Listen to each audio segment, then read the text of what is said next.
de son œuvre.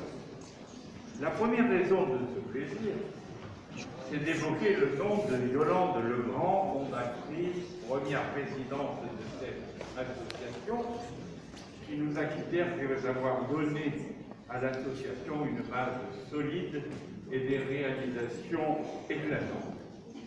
Le prix Yolande Legrand récompense, entre autres, une œuvre qui illustre avec brio et efficacité les vertus de l'interrégional d'Aquitaine. La deuxième raison de mon plaisir,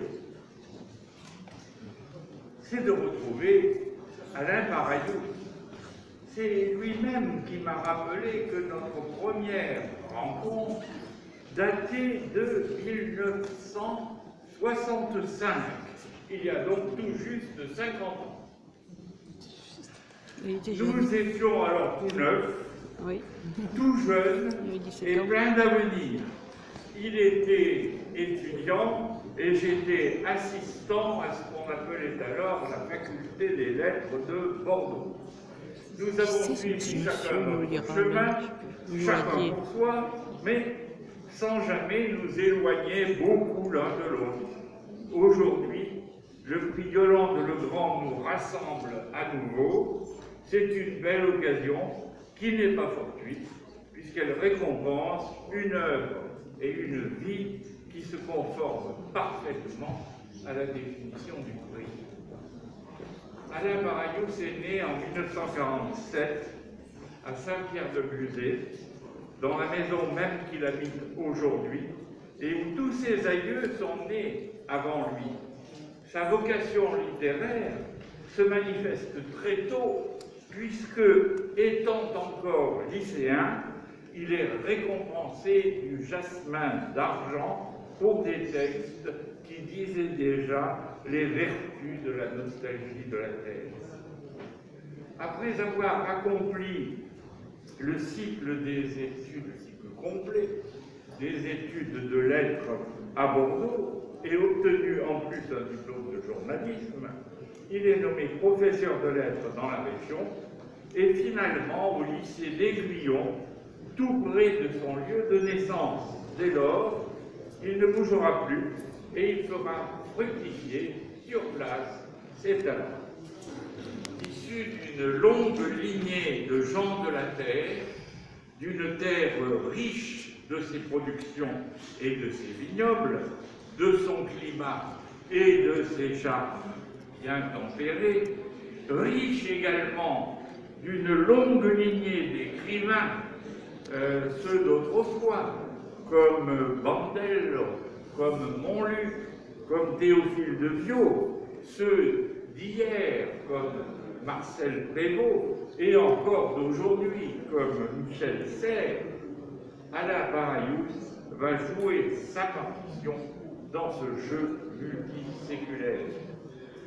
À l'aube de la cinquantaine, ému par la désertification des campagnes, il a voulu laisser une trace écrite de cette civilisation paysanne en voie de disparition, comme l'a fait de son côté une autre romancière qui était passée par l'université de Bordeaux-Montaigne et qui fut mon étudiante, Claudie Vincenot, la fille du romancier Bourguignon, mais elle est bourguignonne, vive la Bourgogne, mais revenons à l'Aquitaine. Alain Baraillou, ça fait la même chose en ce qui concerne, mais d'une manière qui lui est propre, en ce qui concerne l'Aquitaine, une région qui nous est propre. Alors, cela commence avec le chemin de Cablassère en 1990, un succès qui le fait continuer avec les collines de la Canteloupe en 2000, qui sera publié en folio 5 ans après, en 2005, sur un ton plus léger, plus humoristique. Et dans la même veine, on a Bruce Peillot, qui date de 2009.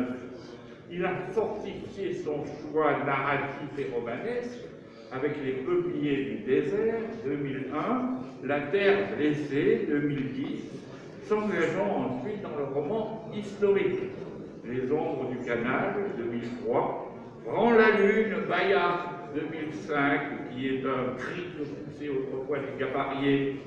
Demain viendra l'aurore, 2008, en livre de poche, 2014. Le bois des serments, 2014. L'encre et la sève, roman qui a pour toile de fond les problèmes viticoles et la révolte des vignerons du Midi en 1906, et qui lui a valu le Grand Prix de la ville de Toulouse, décerné en 2010. Un autre terrain d'exploration pour Alain Parayous, ce fut la langue du pays et la vie scolaire où on apprend à parler. Son dictionnaire drôlatique du parler gascon est un sujet récurrent de librairie depuis sa première parution en 2004. Le mélange de sérieux et d'humour qui caractérise cet ouvrage se retrouve dans Le bonheur n'est plus dans la classe de 2004, en collaboration avec Georges Wolinski, qui, comme vous le savez, est dramatiquement décédé entre-temps, et qui est une sorte de revue drôlatique des pédagogies délirantes. Il faudrait ajouter à cela toute une collection de séries pédagogiques écrites en collaboration qui mettent à la portée des élèves les héros littéraires, Cosette et Gavroche d'après Les Misérables, Rémy d'après Sans famille, Fanette de Georges Sand, Robinson de Defoe, et bien entendu l'école d'autrefois, un bel album illustré produit par les éditions Sud-Ouest en 2013. Son attachement au pays l'a amené également à étudier son histoire et à faire état des recherches à travers de nombreux articles parus en particulier dans la revue de l'Agenais, Bazin au temps de Bandello, La vie quotidienne au château d'Aiguillon, Les Lumières en Agenais. Et puis, il y a également ses études sur la vie religieuse dans la paysannerie et sa biographie du duc d'Aiguillon, le duc d'Aiguillon, ministre de Louis XV, publié aux éditions Sud-Ouest en 2010. On note également sa participation au film L'Occitanienne ou Le dernier amour de Chateaubriand, dont il a écrit le scénario. Le film est sorti en 2008 avec Bernard Lecoq dans le rôle de l'enchanteur. Le film est resté 2 ans à l'affiche à Paris et a été diffusé sur TV5 récemment. Enfin, dernier volet de cette vie très occupée, Alain Parayous a participé activement au développement de sa région, notamment sur le plan de l'éducation et de la culture.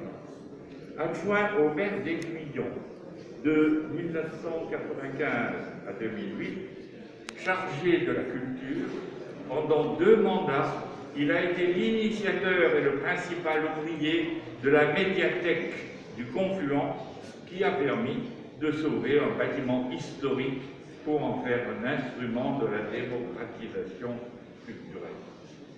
Élu en 2008 conseiller général du canton de Port-Sainte-Marie, ses fonctions l'amènent à se rendre souvent au chef-lieu, mais ne l'empêchent pas de faire connaître par des conférences les joyaux du patrimoine lot-et-garonne.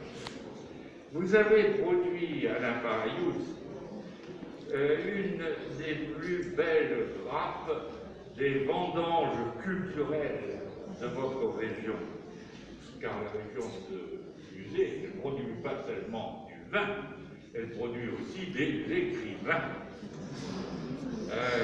Votre région vous a récompensé par le succès que vous avez connu dans votre vie professionnelle, dans votre vie culturelle et politique. Il est normal qu'aujourd'hui, la ville de Bordeaux, à travers, par l'intermédiaire des diplômés universitaires d'Aquitaine, vous exprime leur admiration et leur reconnaissance.